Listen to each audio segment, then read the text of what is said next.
చలాయించిన, ఇష్టారాజ్యంగా మాట్లాడిన ఒక్కొక్కరికి మీకు భవిష్యత్తు చాలా ఖచ్చితంగా ఒక కరాఖండిగా ఉంటుంది. మా రియాక్షన్ మీరు గుర్తుపెట్టుకోండి.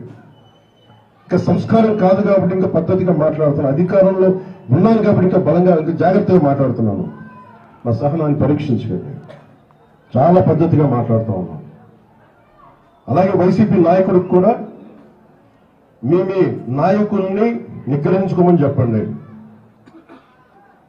రోడ్ల మీద రైతుల కోసం లేని కథలు చెప్పడం కాదు, చేసిన న్యాయానికి కథల్ని మళ్ళీ ధర్నాలు చేయడం కాదు. ముందు ఆయన జవహర్ గారిని, నేను ప్రతిసారి మాట్లాడుతున్నప్పుడు ఒక దళిత అధికారి మీద దాడి చేసి ఇవన్నీ మాట్లాడుతూ ఇందులో ఎవరెవరో నా చోట శ్రీనివాసరెడ్డి గారు ఉన్నారు, ఆయన రెడ్డి సామాజిక వర్గానికి చెందిన వ్యక్తి.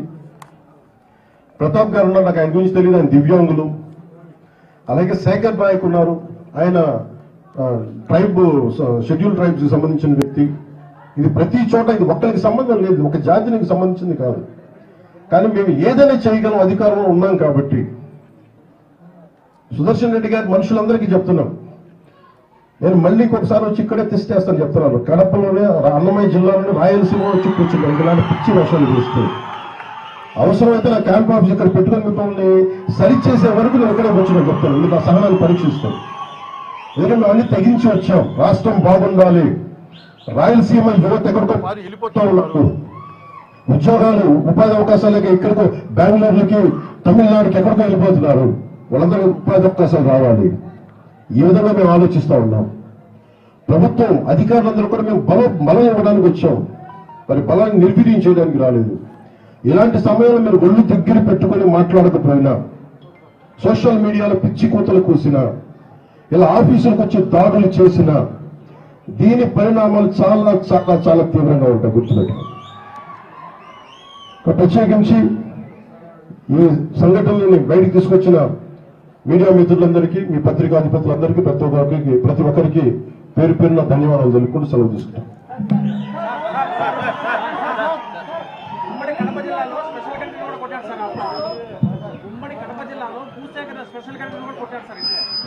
సార్ అని చెప్పండి. ఉమ్మడి కడప జిల్లాలో వీటన్నిటికి సంబంధించి నేను ఇది ప్రత్యేకించి కేబినెట్ లో చర్చిస్తాం. ఇది కేబినెట్ లో చర్చిస్తాం. ఇప్పుడు నా పేషీకి కూడా తెలియజేశాను. ఇక్కడ ఏం జరిగినాయి మొత్తం రిపోర్టు ముఖ్యమంత్రి గారి టేబుల్ మీద ఉండాలి, డీజీపీ గారి దగ్గరికి వెళ్ళాలి, హోమ్ మినిస్టర్ గారి దగ్గరికి వెళ్ళాలి, అలాగే కేబినెట్ సదస్సులు అందరి దగ్గరికి వెళ్ళాలి, అలాగే జిల్లా ఇన్ఛార్జ్ మంత్రికి కూడా వెళ్ళాలి. ఇందాక మాట్లాడుతూ ఉంటే ప్రతి చోట ఏమేమి తప్పులు జరిగినాయి, ఎలాంటి మనకి ల్యాండ్ ఎన్క్రోచ్మెంట్స్ ఏం జరిగినాయి కూడా మా దృష్టిలో ఉన్నాయి. అలాగే అడవుల్లో మన బొగ్గుని అక్రమంగా చేసేస్తాను, అది కూడా వెంటనే నేను పీసీసీఎఫ్ గారితో మాట్లాడాం. ఇవన్నీ చర్యలు తీసుకుంటాం.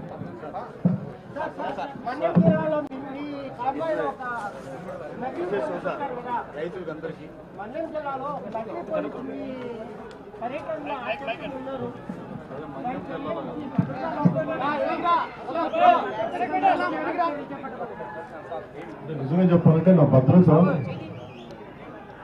నాకు ఆశీర్వేస్తుంది. ఈరోజు పొద్దున్నే నేను ఈ పర్యటనకు వస్తామంటే నా దృష్టికి తీసుకొచ్చారు. ఒక ఐపీఎస్ అధికారి ముసుగులో ఒక వ్యక్తి తిరిగాడు, వచ్చాడు, మొత్తం ఫోటోలు తీసుకున్నాడంటే నేను అడిగాను, అసలు ఎవరన్నా ఒక ఐపీఎస్ స్థాయి అధికారి వస్తే ఎవరన్నా అడుగుతాం కదా, how come it polices overlook అంటే ఎందుకు దీన్ని చూడలేకపోయారు అనేది నా పేషీ అధికారులతో మాట్లాడుతూ ఉన్నా. ఇది కేవలం నాకు పనిచేయడం తెలుసు, రాష్ట్ర పోలీస్ శాఖ బాధ్యత, ఇది ఇంటెలిజెన్స్ శాఖ బాధ్యత, హోంశాఖ బాధ్యత, అలాగే డీజీపీ గారి బాధ్యత. నాకు పనిచేయడమే తెలుసు. అధికారం ఉన్నా లేకపోయినా పనిచేస్తాం. ఈరోజు అధికారం ఉన్నా పనిచేస్తాం, రక్షణ ఉన్నా పనిచేస్తాం, రక్షణ లేకపోయినా పనిచేస్తాం.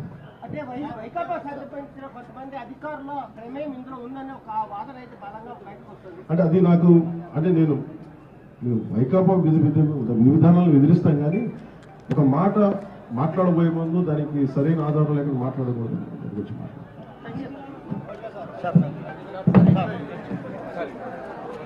చెప్పి ఆయన గుడికి ఇవ్వనగానే వెంటనే తలుపులు వేసి ఆ ఫైబర్ కుర్చీలు తీసుకొని ఆయన మీద దాడి చేశారు. శ్రీ జవహర్ బాబు గారి మీద దాడి చేయగానే మండల పరిషత్ అభివృద్ధి అధికారిని సుదర్శన్ రెడ్డి, భాను, వెంకటరెడ్డి గారు, ధర్మారెడ్డి గారు కొట్టడం జరిగిందని ఇమ్రాన్